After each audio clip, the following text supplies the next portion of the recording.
Bienvenidos a Empatiza 112. Hoy nos acompaña Sergio Tubío, que sin duda es un pionero y referente en la formación e intervención en crisis suicidas en los cuerpos de bomberos. Muy buenas, Sergio, ¿qué tal? Hola, ¿qué tal? ¿Cómo estás, Adrián? Gracias por la invitación y por dejarme estar aquí en este espacio contigo. Yo súper feliz de que estés y vamos, sabes que llevo mucho tiempo detrás de ti y lo hemos conseguido.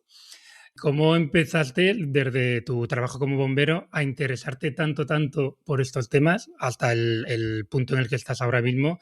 Que vamos, yo diría que eres un auténtico referente. De hecho, en todos los documentales de crisis suicidas sales tú. Sí, bueno, gracias, Adrián, por tus palabras. Bueno, pues al final, dentro de bomberos, la parte humana, la parte de contacto con la víctima, cualquier tipo de intervención siempre me despertó como mucha curiosidad, bueno, pues era una de las partes que más me interesaba, ¿no? En accidente de tráfico, en alguna persona que estuviese caída en domicilio, bueno, toda la parte humana, ¿no? Y de relación. Entonces, sí que es verdad que según iban pasando los años, yo entré en el 2008 a trabajar en los parques, pues te ibas encontrando situaciones de crisis suicida o ya, bueno, pues ya personas fallecidas y demás. Entonces, bueno, pues en un momento dado entendí que estábamos cojos en formación, que no sabíamos, no teníamos ningún tipo de guía para intervenir, más allá de las historias que te contaban los bomberos veteranos, que desde luego algunas veías acertadas y otras evidentemente las veías totalmente fuera de lugar o bueno, pues un poco lo que se habla de jugar al gato y al ratón, ¿no? Engañar a la persona para poder sujetarla con fuerza. A mí eso me chirriaba mucho, la verdad.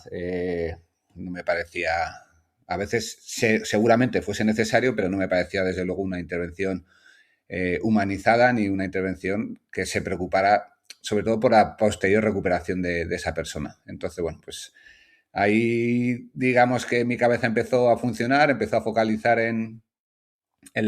bueno, pues en la necesidad de encontrar algo que pudiese ser más efectivo, más humano, que pudiese favorecer una mejor recuperación, sobre todo desde el punto de vista de la adhesión a los siguientes eslabones de la cadena, ¿no? A los siguientes recursos que iban a venir después del rescate. Claro, y por lo que tengo entendido, te empezaste a rodear ¿no? de gente referente, como por ejemplo Enrique, ¿verdad?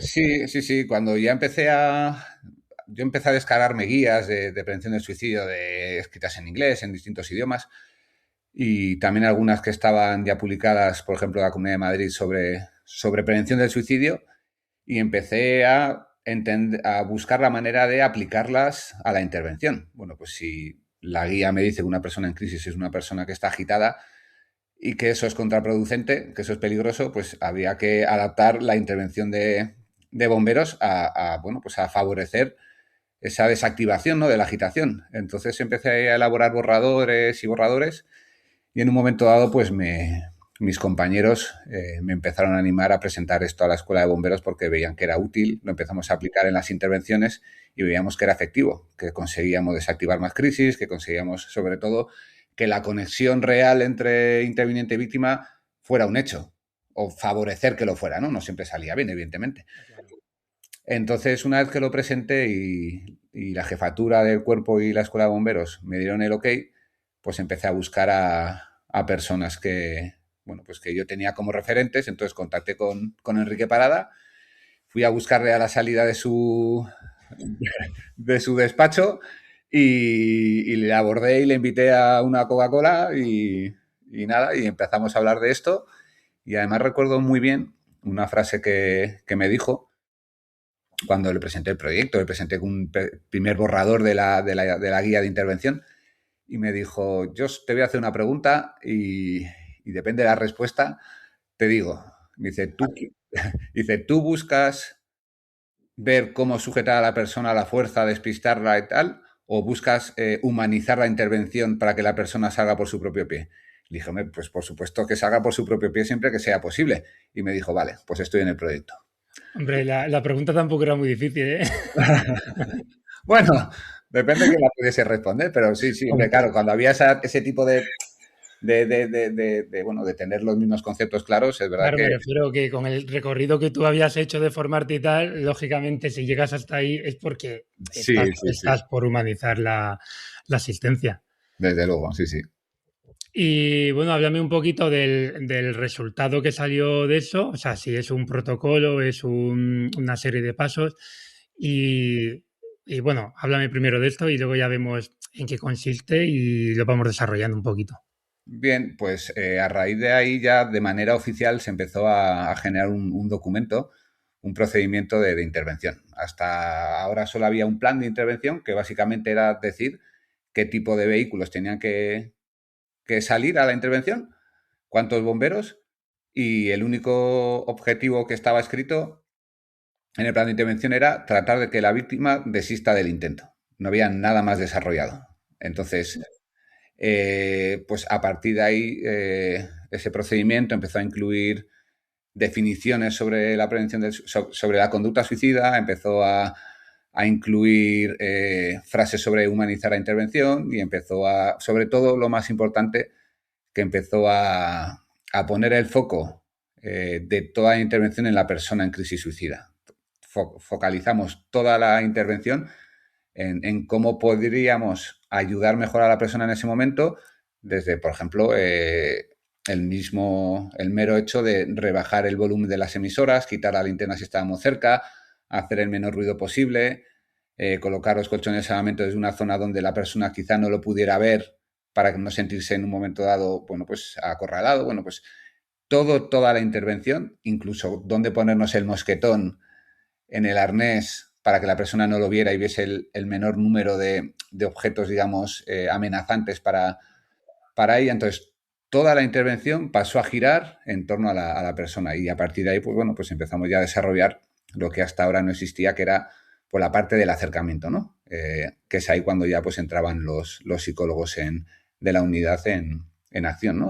Bueno, pues a validar y sobre todo, bueno, pues a establecer cuáles eran las mejores maneras de intervenir con esa persona en crisis.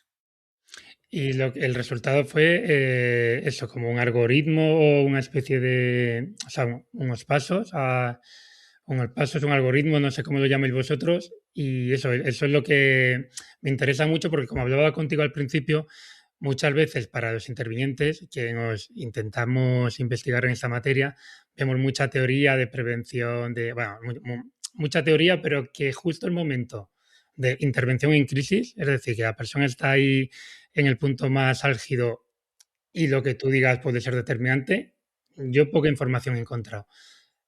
Entonces sí me interesaría mucho que el procedimiento que se desarrolló y sobre todo orientado a esto, al mundo, al momento que está a punto de explotar todo. Sí, bueno, para ellos lo más importante es entender cómo se encuentra una persona que está en una crisis suicida en ese momento, ¿no?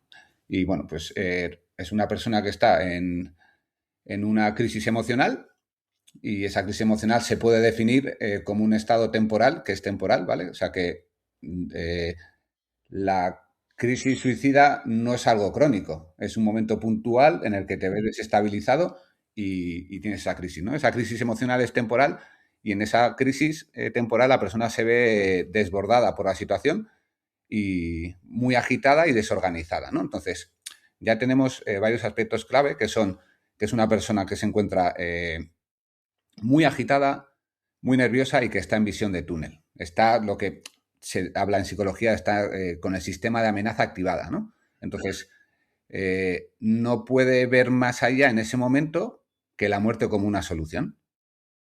Entonces, teniendo en cuenta que la agitación y el nerviosismo juega en contra de la intervención, pues lo que primero que tenemos que hacer es tratar de crear un ambiente muy íntimo y un ambiente en el que, bueno, pues no sea un ambiente, digamos, amenazante desde el punto de vista de sonido, desde el punto de vista de que haya muchas personas que hablen, desde el punto de vista de, bueno, de que la persona se sienta amenazada ante nuestra presencia o intimidada, ¿no? Entonces, a partir de ahí, todo lo que montamos, todo lo operativo que montamos, lo montamos teniendo en cuenta que hay que intentar que sea sola una persona a la que se acerque y que si algún compañero se tiene que acercar con él, pues que sea una especie de sombra, ¿no? Porque al final para establecer ese contacto inicial con la víctima, sí que tenemos una serie de pasos a seguir, ¿no? Que igual es lo que prefieres ahora que te cuente, cómo son esos pasos.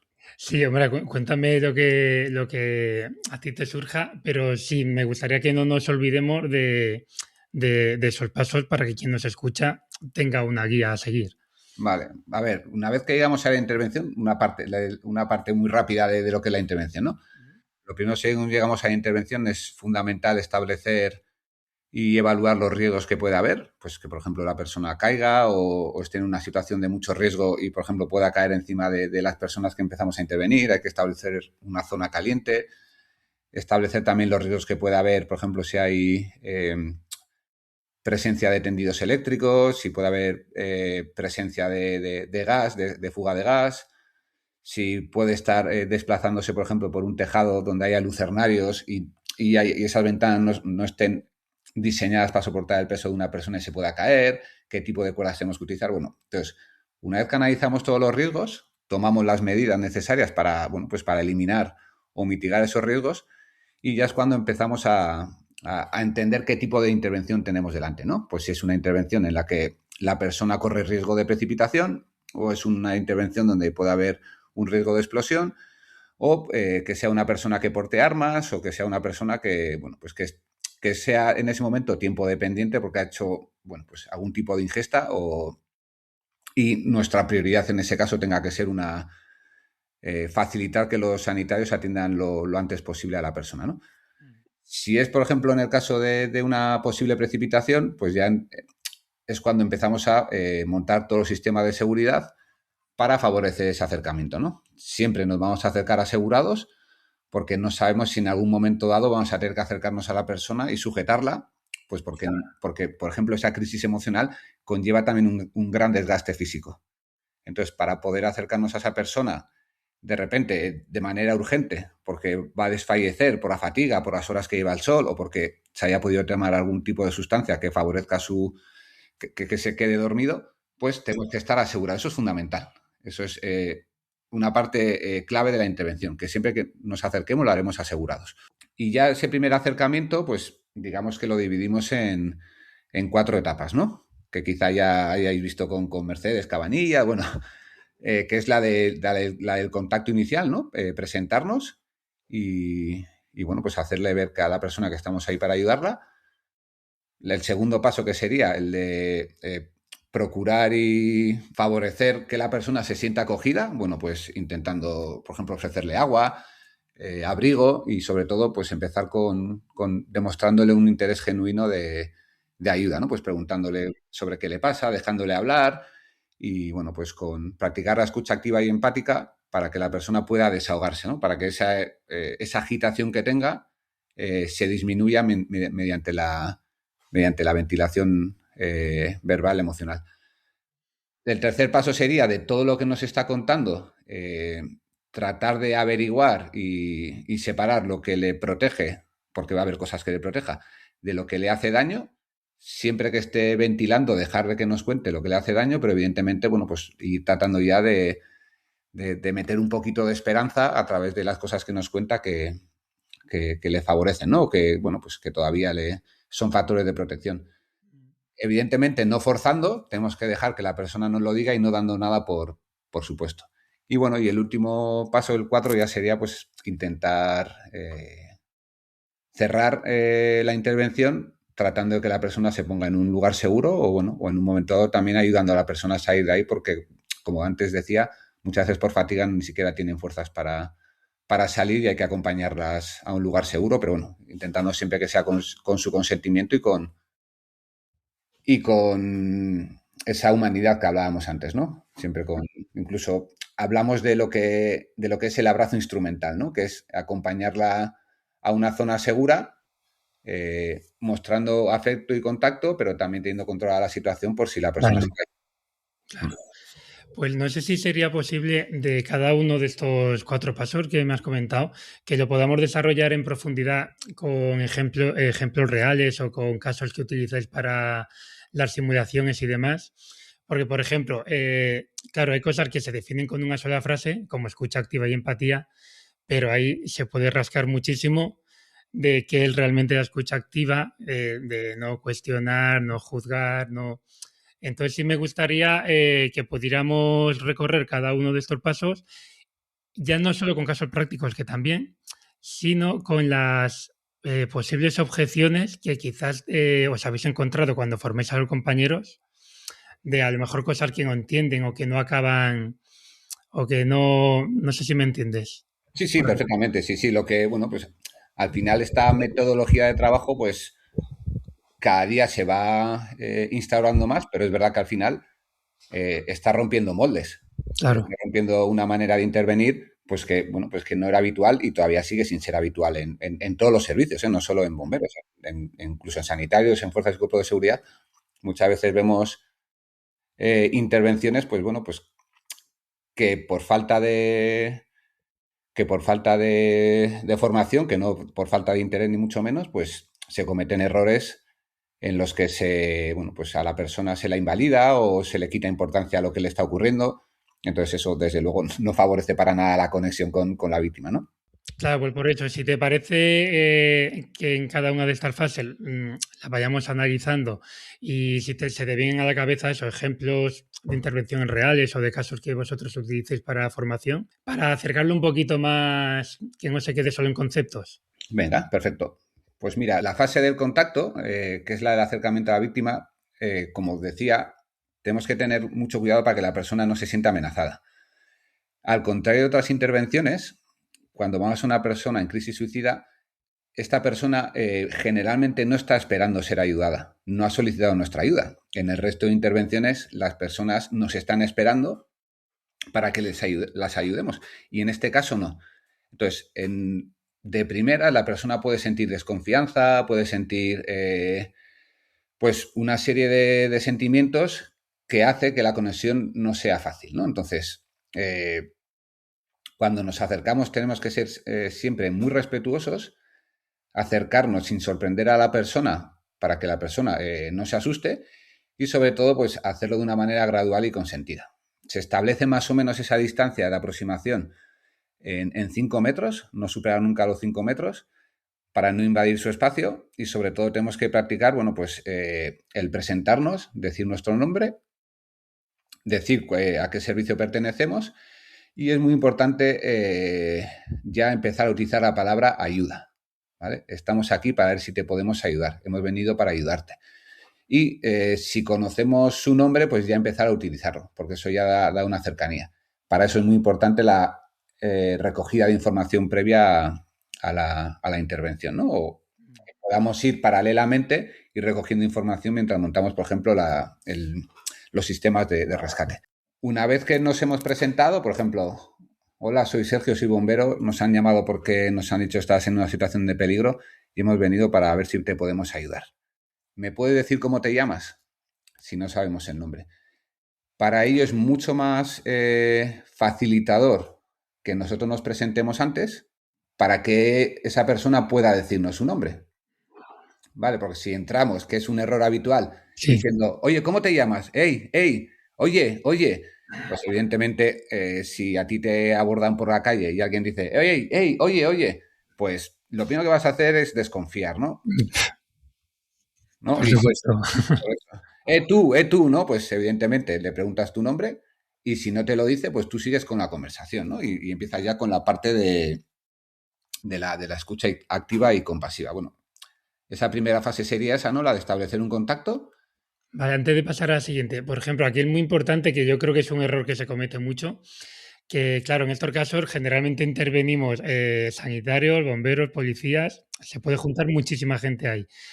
Y a veces todos tenemos, porque los que nos dedicamos a estas profesiones nos gusta ayudar, Sí, y a veces por ayudar uno dice una frase, otro otra, estás con 4 o 5 personas hablándole a la vez.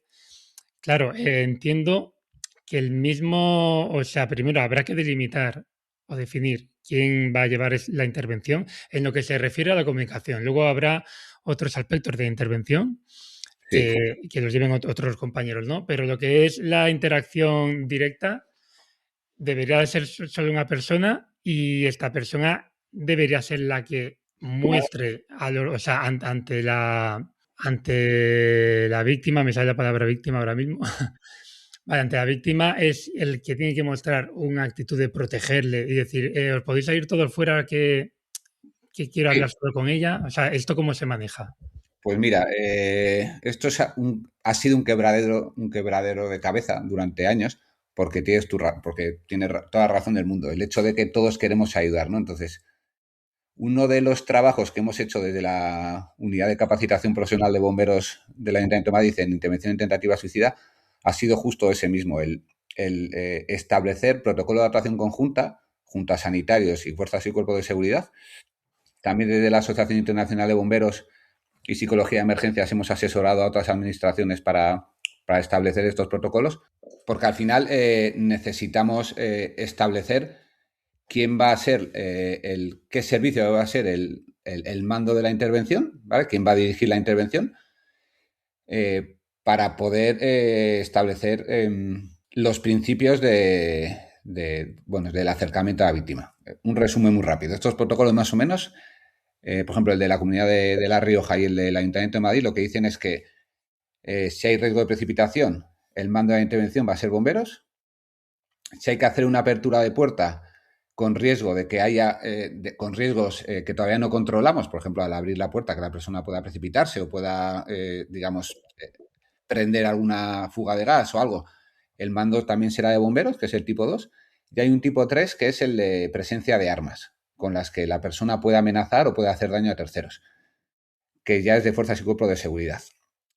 Aquí lo que quiero recalcar es que los tres servicios vamos a seguir trabajando como equipo, pero como en todo tipo de intervención tiene que haber un mando único. ¿Qué quiere decir? ¿Que si es un tipo 1 de precipitación todo lo van a hacer los bomberos? No, ni mucho menos. Lo que quiere decir que el acercamiento, porque hay un riesgo de precipitación y es posible que haya que hacer un rescate y vamos a trabajar en zonas no seguras también para los intervinientes, la tiene que llevar bomberos. Pero, por ejemplo, los sanitarios no van a poder colocarse en una zona que llamamos una zona segura avanzada, en la que nos van a poder también dar mucha información sobre lo que ven. Pues igual nos dicen, pues mira, se observa mucho cansancio, se observa que ha podido tomar determinadas, por ejemplo, con las pupilas, ¿no? Se observa que ha podido tomar determinadas sustancias, está muy agitado, o ven su historial médico y nos dicen, por ejemplo, que ha empezado a tomar antidepresivos en las últimas semanas con el riesgo que conlleva. Entonces, seguimos siendo un equipo y eso es lo importante.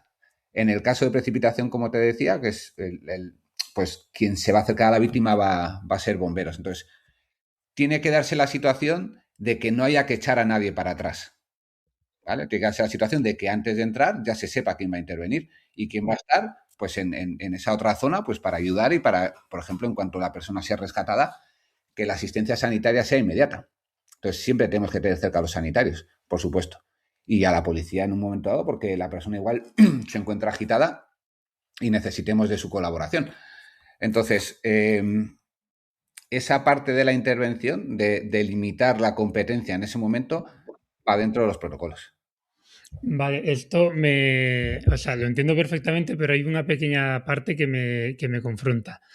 Si se da el caso, porque claro, tú me estás hablando de servicios en los que ya hay un protocolo establecido y antes de pasar ya se sabe a quién le toca intervenir. Pero por desgracia en la mayoría de las comunidades no funciona así, ¿no? Sí, Yo siempre he defendido como que independientemente de la profesión, ¿no? O sea, independientemente del rol profesional que tenga, el que tiene que conectar con la víctima es quien conecte. O sí, sea, quien pueda hacer ese rapport. Da igual, yo por ejemplo, ya no tanto en crisis suicidal, pero por ejemplo en manejo de personas agitadas, sí, yo casi siempre, como en mi entorno laboral saben que es un tema que me interesa, me suelen dejar a mí. Pero si yo, por ejemplo, llego y veo que la vecina o un policía local o quien sea ya ha conectado, muchas veces utilizo a esa persona para decirle lo que creo o por donde creo que la tiene que llevar, pero que sea esa persona la que siga haciendo la intervención. sí, sí, sí. Esto te agradecería que me lo desmontes, porque así aprendo yo también. Vale, mira, aquí hay un par de cosillas que hay que igual viene bien explicar. Mm, Una, por ejemplo, aunque haya protocolos, como he hablado, normalmente, en la mayoría de los casos, no llegamos a la vez. Entonces, puede haber llegado, por ejemplo, que es lo que suele ocurrir, una patrulla de policía los primeros, ¿no? Vale. mm. Eso por un lado. Luego también es muy importante la conexión, como tú decías. Y lo que sí que se dice es que es muy importante no romper la conexión. Vamos a poner el ejemplo de un policía que ha llegado antes, ¿vale? Y está hablando Mm. con la persona que está subida a una barandilla. Bien, aquí hay algo también que es importante. No todo el mundo tiene claro lo que es una conexión. También es verdad. No todo el mundo tiene claro lo que es que haya, bueno, pues que haya una buena conexión en la que las dos personas hablen. Muchas veces las personas creen que porque el interviniente esté hablando sin parar, ahí hay una buena conexión y hay un buen rapport y no lo hay. La persona que interviene tiene la sensación de que lo está haciendo bien simplemente porque habla sin parar, ha cogido verborrea, pero la otra persona muchas veces ni le mira a la cara. No hay contacto visual, no hay asentimiento, no hay ese lenguaje no verbal que demuestra, ¿no? que hay una conexión, una interlocución. Entonces, Totalmente. ese es otro aspecto que muchas veces confronta porque llegas y te dicen, no, no, ya está hablando no sé quién y ya han conectado. Y tú te acercas y a nada que sepas un poco, dices, aquí no hay conexión. Si Cuando es está, un poco la comunicación no verbal, dices, aquí claro, no. si está mirando al suelo, si no le deja hablar, si está continuamente interrumpiendo, le está minimizando lo que le ocurre, está llenándolo de frases vacías y huecas. O dando consejos, Eso, consejos, entre comillas, de la vida es muy bonita. eso, O, o eres, o eres muy joven. ese tipo de frases vacías, ¿sí? No de frases hechas, sí. Entonces, eso por un lado, entonces. Y luego el otro lado, que es muy importante, es que tenemos que analizar la intervención desde los riesgos. Vamos a Claro. poner que primero es un bombero el que llega. Y resulta, en una exageración, ¿vale? En una hipérbole, resulta que esa persona en un momento dado le asoma un arma de fuego desde el cinturón, por el Mm, motivo que sea. Por muy buena conexión que haya establecido el bombero, claro, evidentemente no se puede quedar ahí. Estoy claro. haciendo lo exagerado, ¿vale? Para que lo No, no, entendamos. sí, es lo que quiero. O sea, si te he preguntado aposta porque quiero eso, o sea, quiero desmontar de la parte que yo te he contado, pues donde puede haber errores y quiero, o sea, Sí. exagéralo todo lo que quieras que me interesa. Puede ocurrir, por ejemplo, que a nuestra llegada, yo como bombero, evidentemente, lo enfoco también desde ahí, haya una persona en un tejado y haya salido, por ejemplo, un sanitario a hablar con la persona desde el tejado. El sanitario normalmente, porque no recibe información sobre ello, no tiene capacidad para entender si ese tejado tiene capacidad portante para sujetar su peso. O si es un tejado de una vivienda antigua son vigas de madera y no sabe el estado de las vigas de madera, ¿no? Por ejemplo, entonces, si hay muy buena conexión y la persona, el interviniente, está en una zona segura, lo lógico y lo recomendable es que la persona siga hablando. Pero el rescate, la posibilidad de rescate y la recogida de la persona para poner en un lugar seguro tiene que ser efectuada por personas que tengan los EPIs necesarios para ponerla en un lugar seguro. Todo gira en torno a la seguridad, al análisis de riesgos. Entonces, si una persona está subido a un andamio, pues quien tenga que subir tendrá que subir de manera asegurada. Bien, entonces ahí sí que juega mucho el papel del trabajo en equipo para que, por ejemplo, si el sanitario ha establecido ya que la persona sea rescatada, que presente a los bomberos. Mira, se van a acercar mis compañeros para poder traerte con seguridad, se van a acercar, son amigos míos, son de confianza, entonces estate tranquilo que yo voy a estar aquí hasta que tú vengas y voy a seguir hablando contigo. Es un poco lo que hay que buscar, ¿vale? Que haya una especie de, bueno, pues de conexión y de trabajo en equipo, pero sobre todo analizar todo. Espero que con estos ejemplos que pongo queden claro para que entendamos que somos un equipo, pero en función de los riesgos tenemos que estar unos u otros y que siempre que sea posible es recomendable no interrumpir si hay una buena conexión, que hay que saber que es una Claro, buena. claro. Eso es verdad. Yo a veces, ya te digo, yo te estoy hablando más de tema de intervención en personas agitadas. Pero muchas veces me pasa eso, que hay uno que parece que está conectando, pero o le está dando consejos de mierda de estos Claro, sí, sí. Y tú dices, madre mía. Pero claro, a la vez tampoco te quieres meter porque en teoría ya, sí, a veces esas situaciones son un poco...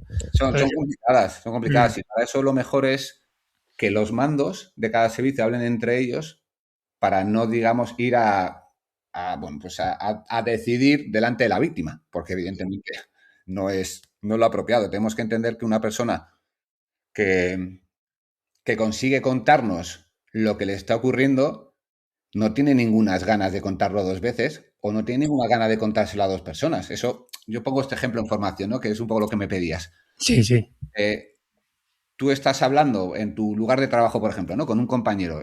Tú estás pasándolo mal, distintos motivos, y de repente un compañero viene y te dice, tío, ¿qué te pasa? Que te noto triste, estás, joder, muy callado. Igual tú puedes decir, nada, no me pasa nada, ¿no? Bueno, tío, pues cuéntame si quieres y te lleva a un sitio aparte, ¿no? Para hablar. Y tú empiezas a contarle. ¿Qué ocurre si en ese momento aparece un tercer compañero y se pone a escuchar la conversación? Solo a escuchar, ¿eh? Que la cortas. claro. Todos lo hacemos. Porque bastante nos cuesta abrirnos ante una persona como para que de repente vengas y veas a alguien que te observa o que te escucha. Me gusta poner Sí, muchos sí. ejemplos del día a día, Mm. porque siempre que damos formación, a mí me gusta tratar de hacer entender a las personas cómo se sentirían ellas en ese momento. Es la mejor manera de que entiendan luego lo que tienen que hacer. Y es un ejemplo muy claro. Tú cuentas tus problemas, viene una tercera persona y te callas. Todos lo hacemos. Porque no te interesa que los demás la escuchen. Claro, claro. Lo Entonces, que dices tú, con lo que te ha costado abrirte para que... eso es, eso es.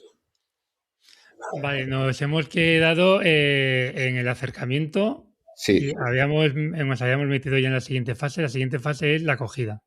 sí, luego ya ¿No? viene pues pues la necesidad o la importancia de cubrir necesidades básicas, ¿no? Pues observar si puede tener frío, observar si puede tener calor, ofrecer agua, ¿no? Un poco, siempre que hablamos de intervenir en crisis suicida, hablamos de que la persona, tenemos que hacerle ver a la persona que estamos para ayudarle, pero si encima se lo demuestras es mejor. Si tú le dices, estamos aquí para ayudarte, pero si tiene frío y le das abrigo, se lo demuestras. Si tiene sed y le das agua y bebe, realmente le estás demostrando con hechos que le quieres ayudar, ¿no? Es como para desactivar el sistema de amenaza, ¿no? Que es el sistema primitivo, ¿no? La amígdala, donde las personas estamos enfocados a la huida o a la lucha. Mm. Para desactivar el sistema de amenaza, una de las estrategias claras es el afecto y la bondad. Cuando tú tratas a una persona con afecto y bondad, ese sistema de amenaza es más fácil que se desactive y pueda llegar a entrar a la parte más racional, ¿no? Para poder valorar otras alternativas, que en este caso sería no valorar la muerte como alternativa. Entonces, todo lo que sea afecto y bondad, para mí, de lejos, es lo más efectivo en una intervención. Mm. De lejos, porque además lo notas en tu tono, cuando utilizas un tono de voz afectuoso, cuando utilizas un tono de voz en el que hay cierto cariño, en el que hay humanidad, de lejos es lo que más conecta, porque Mm. son personas que están en un estado de sufrimiento máximo. Máximo, es el estado máximo de sufrimiento, el estar a un paso de morir por suicidio. Entonces, de hecho, una de las frases que son más comunes escuchar cuando te acercas a una persona en ese momento es que te digan, por ejemplo, déjame que tendrás cosas más importantes que hacer, Sí, o no quiero molestar, sí. sí, bastantes cosas tendréis, y también muchas veces cuando ya consigues que la persona consiga verbalizar y ventilar emocionalmente, normalmente si haces una buena escucha, otra de las frases que se suele escuchar es, no te lo vas a creer, pero eres la primera persona a la que se lo cuento, o eres la primera persona que me escucha sin interrumpirme o sin darme lecciones. Eso es muy habitual, entonces ese estado de desesperanza, ¿no? Que siempre está presente la desesperanza, el sufrimiento y el sentimiento de incomprensión. Desesperanza, sufrimiento, incomprensión. Está siempre presente Mm. en la crisis. La incomprensión se puede desmontar escuchando y validando el hecho de que la persona haya pensado en morir. Mm. ¿Vale? Porque es verdad que en un momento dado, si tus situaciones son ya para ti insalvables o las percibes como irresolubles, pues siendo tu cerebro te hace trampa, te secuestra emocionalmente y te dice, pues la muerte es una solución. Claro. Pero es un secuestro emocional temporal, ¿no? Que estoy repitiendo mucho lo de temporal. Entonces, cuando tú escuchas a la persona y validas su deseo de morir, se genera una conexión que es muy potente, porque la persona se siente comprendida, porque una de las cosas que también sienten mucho, se sienten muy egoístas, porque son generalmente capaces de entender que van a generar un daño en su entorno con su muerte. De hecho, otra de las frases que suelen decir es, yo sé que lo van a pasar mal, pero también sé que dentro de un año ya se habrán olvidado de esto y sus vidas serán mejores, porque les estoy haciendo sufrir en vida. Es una trampa. Es otra de las trampas que el secuestro emocional te hace para justificar que quieras morir en ese momento, ¿vale? Porque al final tiene que justificar el hecho de que des el paso, ¿no? Entonces, esa parte de conexión viene siempre, siempre, siempre necesitada pues de hacer sentir a la persona comprendida. Parece un poco incongruente o heavy, ¿no? Decir, tienes que hacerle ver que es normal que quiera morir. Claro, es que la persona quiere morir en ese momento. Claro. ¿Qué ganas tú diciéndole, no, tú no quieres morir? Y te mirará y te dirá, ¿qué sabrás tú? Lo que yo quiero o no quiero. Entonces, tu estrategia no es validar su deseo de morir para que muera. Tu deseo es, o sea, tu objetivo es validar su deseo de morir para que se sienta comprendida, active la capacidad de valorar alternativas que no sean la muerte en ese momento. Es un poco la manera de decirle, mira, yo no puedo impedir que hagas esto todos los días, lo que quiero es que hoy te des otra oportunidad. Claro. Que hoy vengas conmigo y que te puedan atender los sanitarios, que hoy vengas conmigo y que no sea hoy el día que lo hagas. Porque como decía antes, la crisis suicida no es crónica, ni tiene por qué volver a aparecer aunque la persona siga con conducta suicida. Porque normalmente las crisis suicidas vienen precedidas de un activador, ¿no? De un gatillo, de algo que le ha ocurrido, que le ha desestabilizado dentro de su proceso de la conducta suicida, estando muy mal, había algo que le ha desestabilizado, que a veces son una bronca, a veces es un despido, a veces es cualquier historia, incluso una multa de tráfico, porque es la Sí, gota que colma el vaso, ¿no? Entonces, lo que buscamos es que no por esa gota que ha colmado el vaso cometa suicidio, o sea, muera por suicidio ese día. Tenemos que evitar que ese vaso que se ha desbordado baje en cantidad, que lo va a hacer mediante la ventilación emocional. Hay dos temas conforme me estabas hablando que has tocado que, vamos, creo que podemos... El tema de generar, bueno, tú me lo has llamado así, aunque has hablado de esa idea, de generar ambivalencia, Sí. que es, digamos, una estrategia, pues como para que se piense si realmente esta es la única opción. Pero he visto y, vamos, tengo, tengo conocimiento de que a veces esto se puede hacer de forma muy nefasta. Muy Sí. nefasta, primero, o porque generando esa ambivalencia lo que haces es culpabilizar, ¿no? En plan de, ¿y has pensado lo mal que le va a pasar a tu familia, tal? Y también en plan de como desafiar, que eso ya es el top, el top de hacerlo mal. Si nos quieres aclarar un poco conceptos de lo que sería generar esa ambivalencia y lo que no hay que hacer o los principales errores que podemos cometer y que hay que evitar. Bueno, pues de los principales errores que hay que cometer es infravalorar el riesgo de nuestras acciones eh, y también invalidar los sentimientos de la persona. Quiero decir, a una persona que está en crisis no la puedes retar. Porque si a ti te retan, y vuelvo a poner, a haceros poner en primera persona qué sientes cuando alguien te reta, sientes un desafío. Y si sientes un desafío, tú te agitas, porque estás ante un desafío. Eso es inherente a cualquier animal, ¿no? Entonces, tú no puedes ir, como he escuchado y he visto, por eso antes hablábamos de lo importante que es cuando lees o guías y demás, lo importante que es y cómo te das cuenta cuando es papel o hay escuela detrás. Nadie que ha intervenido y ha dicho cosas como, ¿estás seguro que te vas a matar si saltas desde aquí? Si solo son 3 plantas, que eso está escrito, ¿vale? Sí, sí, y O cosas más heavy como este método, pues sí, este método de tal, no, si de verdad quieres hacerlo, haz lo otro. eso es, eso es. Entonces, o o cosas como, pues, ¿estás seguro que esta es la mejor manera de terminar con el acoso escolar que estás sufriendo? Igual ganan ellos, no sé cuál. No hay otra manera de... Una cosa que me parecía tremenda es, eh, ¿no hay otra manera de terminar con el acoso escolar que no sea esta? Hombre, pues si el chaval está ahí, es que no ha encontrado otra manera. Y hacerle ver que no ha conseguido encontrar otra manera es culpabilizarle. Es invalidarle, ¿no? Es como, te va a decir, claro, por eso estoy aquí, porque como hay otras maneras, prefiero esta. Entonces, Claro. claro, ese tipo de frases hechas, tipo, será por peces en el mar, ¿no? O será por, Mm. fíjate, si eres súper guapo o súper guapa, tendrás capacidad para encontrar otra pareja, tal y cual. Claro, eso a la persona la invalida muchísimo, porque la vuelves incapaz. Hay muchas soluciones, pero tú eres tan torpe que no eres capaz de encontrarlas. No.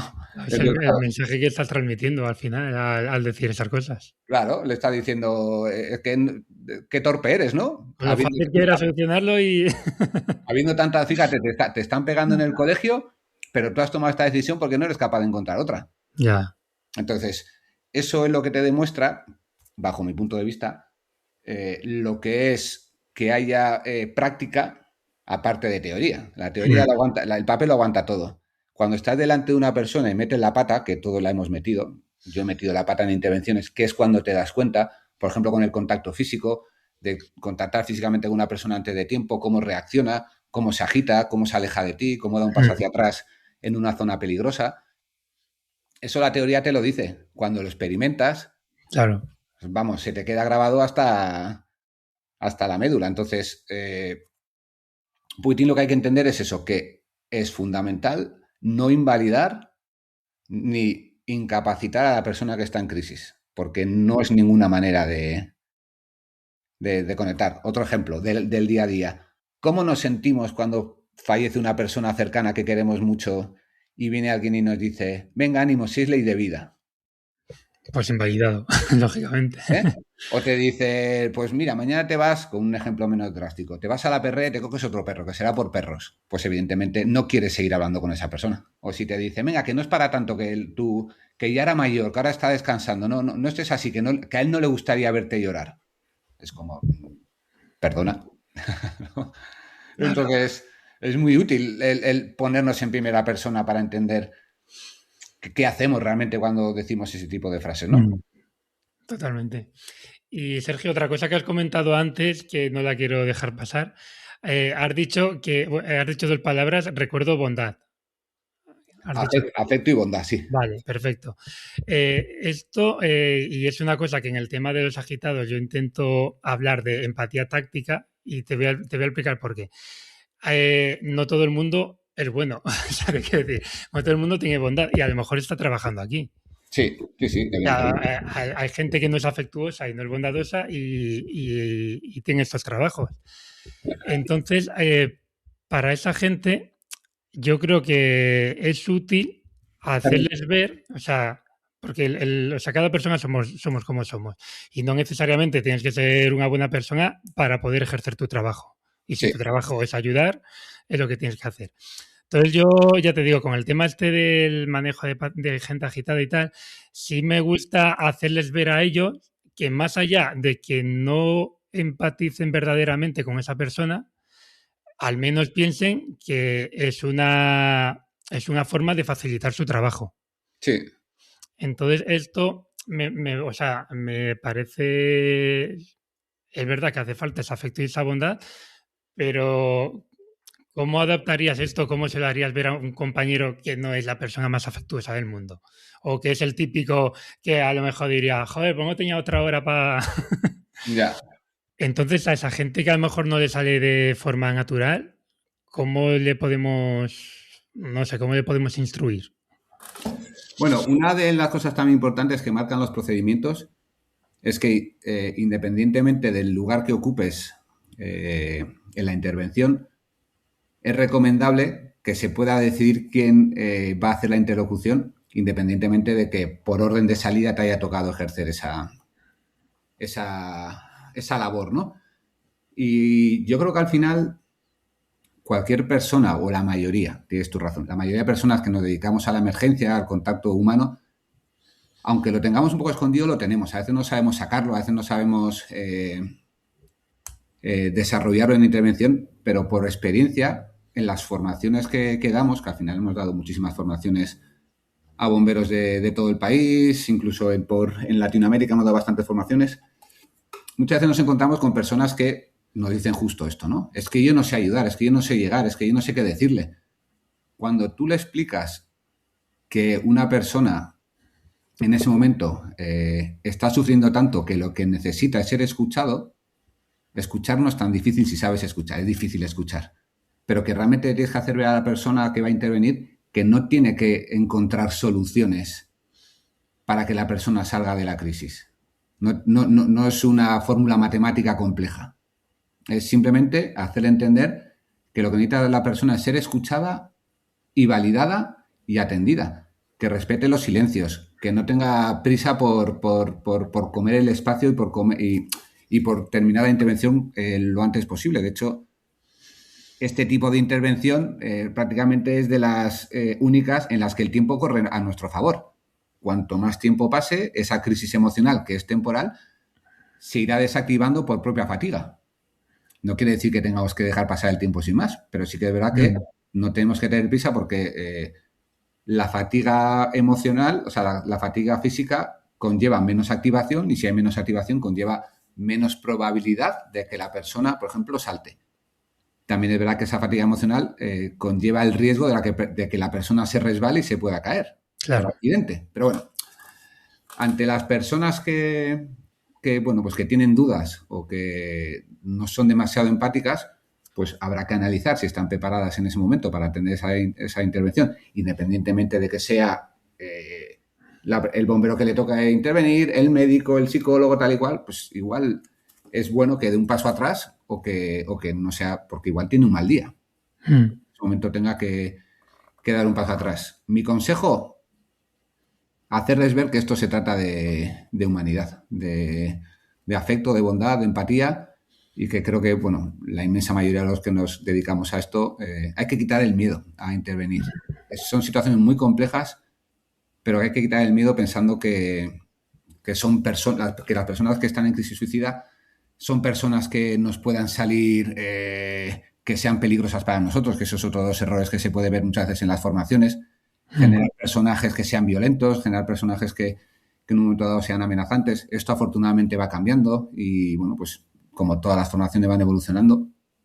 Y la verdad es que es un gusto también ver cómo, bueno, pues como ya en las formaciones se ven personajes más desesperanzados que violentos. Que luego nos encontramos en las intervenciones, ¿no? Personajes que al final lo que no pueden es más. Claro. Sergio, estábamos ya para empezar con la fase 3, que consiste en la búsqueda conjunta de alternativas. Bueno, cuando hemos favorecido en la fase 2, ¿no? En el paso 2, que la persona ventile emocionalmente, normalmente ahí ya vamos observando que el nivel de agitación va disminuyendo, ¿no?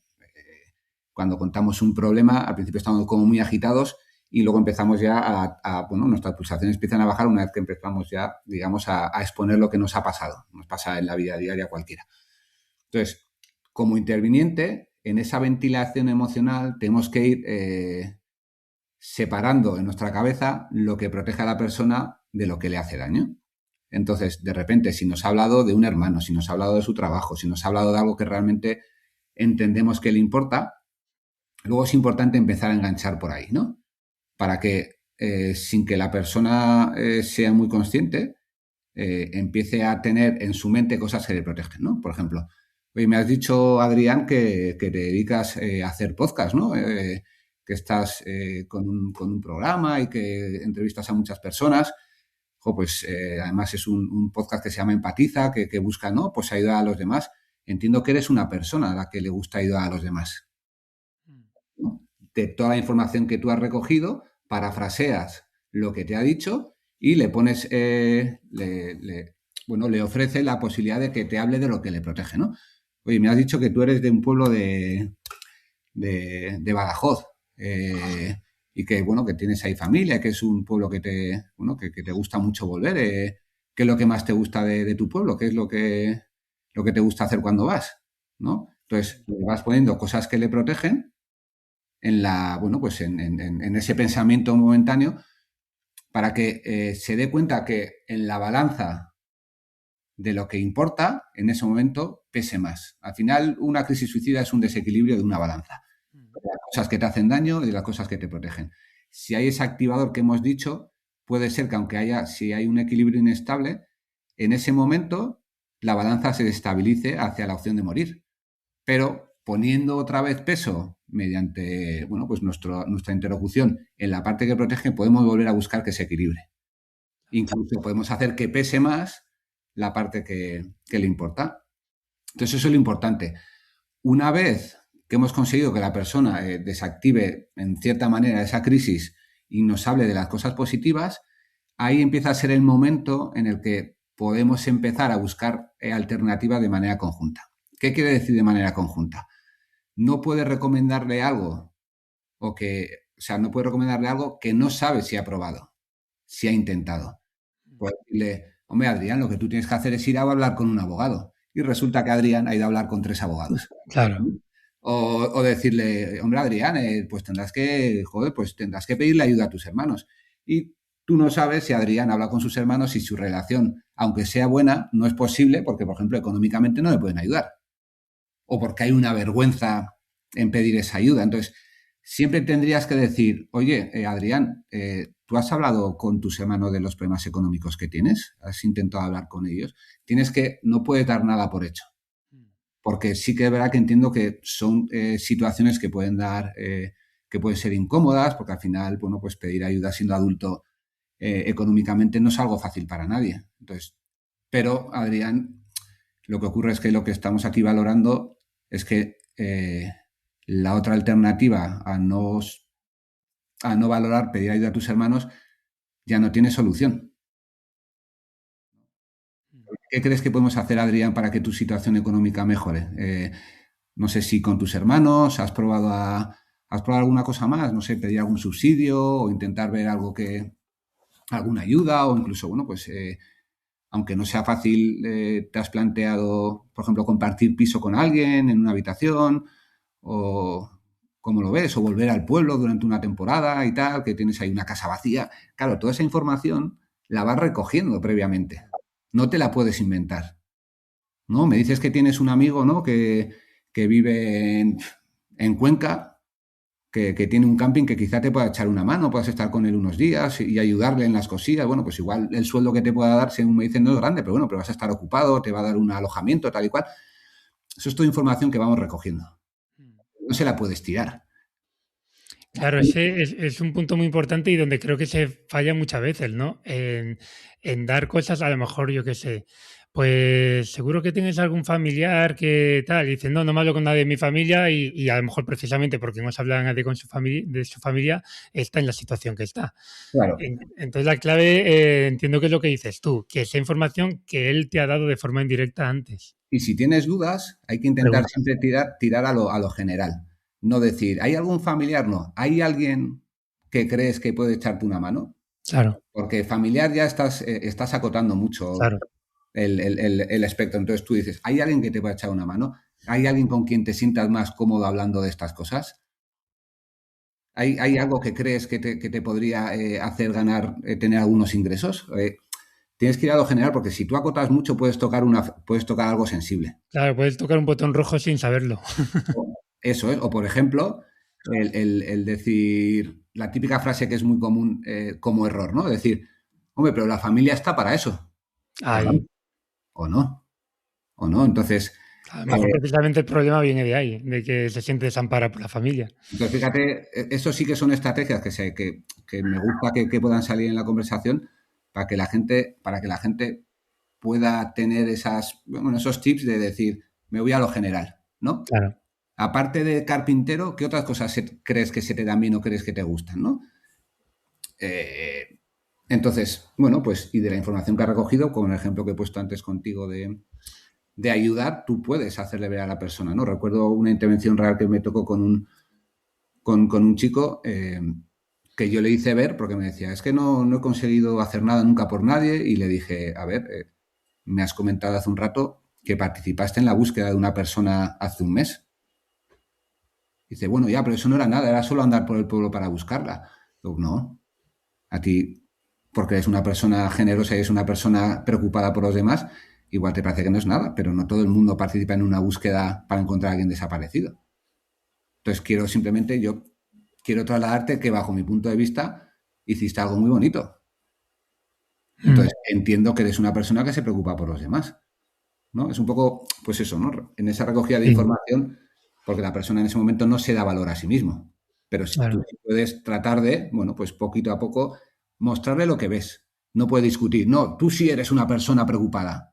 No, Claro, que te lo digo yo. Yo observo con lo que me cuentas y para mí, por lo que me has contado, me parece que eres una persona, un poco la importancia del lenguaje, ¿no? De utilizarlo y creo que todo viene, para mí, no sé cómo lo verás tú, desde mostrarse de una persona con respeto y de manera afectuosa, no queriendo imponer, no queriendo ser, digamos, la persona que lleve el mando de la conversación. Si es que no íbamos, nosotros modulamos y vamos intentando guiar la conversación, pero no podemos situarnos, bajo mi punto de vista, en un punto de autoridad.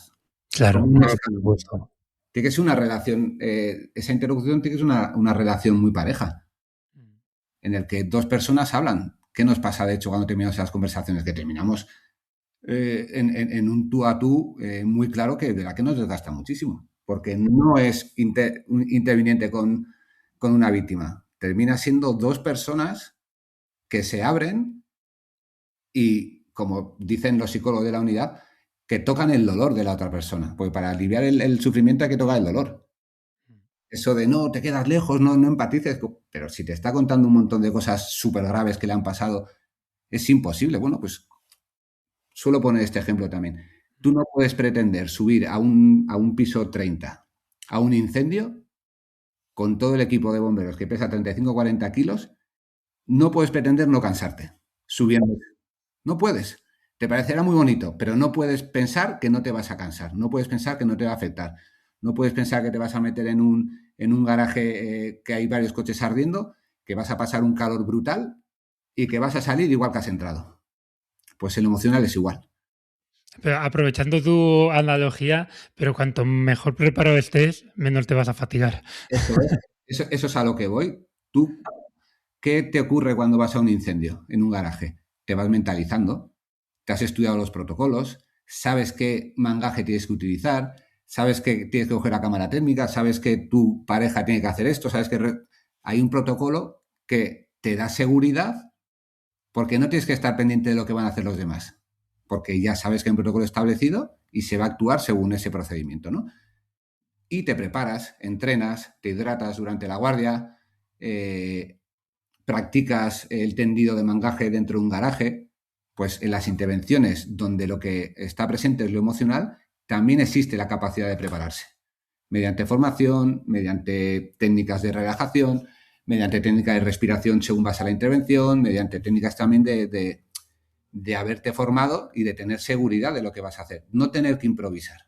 No tener que estar pendiente de, a ver si va a entrar ahora un compañero y va a interrumpirme, o a ver si...